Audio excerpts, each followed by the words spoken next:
James Webb space telescope RWST के हालिया अवलोकनों ने वास्तव में खगोलविदों के बीच एक बड़ी बहस छेड़ दी है। जिसे आप बता रहे हैं वो primordial black holes minus PBHS की अवधारणा से जुड़ी एक अत्यंत दिलचस्प थ्योरी है। यहाँ इस नई रिसर्च और इसके पीछे के तर्कों को आसान भाषा में समझते हैं। 1. क्या है ये नई थ्योरी? पारंपरिक रूप से माना जाता है कि ब्लैक होल तब बनते हैं जब कोई विशाल तारा मरता है। लेकिन ये नई रिसर्च कहती है कि ब्रह्मांड के जन्म बिग बैंग के शुरुआती क्षणों में, जब पदार्थ बहुत सघन डेंस था, तब कुछ हिस्से सीधे कोलैप्स होकर ब्लैक होल्स बन गए।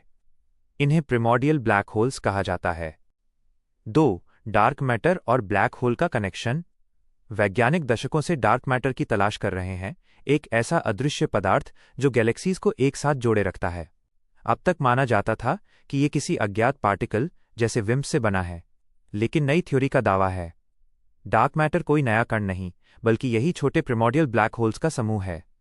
चूंकि ब्लैक होल प्रकाश नहीं छोड़ते, इसलिए वे डार्क दिखाई देते हैं और डार्क मैटर की तरह ही गुरुत्वाकर्षण का प्रभाव डालते हैं। 3. जेम्स वेब टेलीस्कोप JWST ने क्या देखा?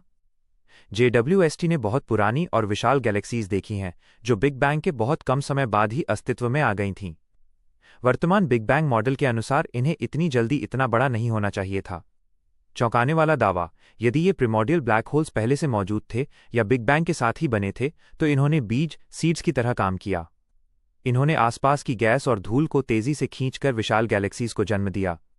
ये थ्योरी इस पहेली को सुलझाती है कि शुरुआती ब्रह्मांड में इतनी विशाल संरचनाएं कैसे बनी। क्या बिग बैंग गलत साबित हो गया? नहीं, ये थ्योरी बिग बैंग को खारिज नहीं करती, बल्कि उसे विस्तृत, रिफाइन करती है। ये बताती है कि ब्रह्मांड की शुरुआत हमारे अनुमान से कहीं अधिक जटिल थी। यह विचार कि डार्क मैटर ब्लैक होल से बना है, वैज्ञानिकों को डार्क मैटर के लिए नए कणों की खोज करने के बजाय ज्ञात गुरुत्वाकर्षण के नियमों के भीतर उत्तर खोजने की अनुमति देता है। मुख्य बिंदु जो इसे खास बनाते हैं: समय, ये ब्लैक होल्स तारों के बनने से भी पहले के हो सकते हैं। खोज, अगर ये सच है तो हमें डार्क मैटर के लिए किसी नए अदृश्य कण की जरूरत नहीं पड़ेगी। साक्ष्य, JWST के डेटा से पता चलता है कि शुरुआती ब्रह्मांड में उम्मीद से ज्यादा ब्लैक होल्स और बड़ी गैलेक्सीज मौजूद थीं।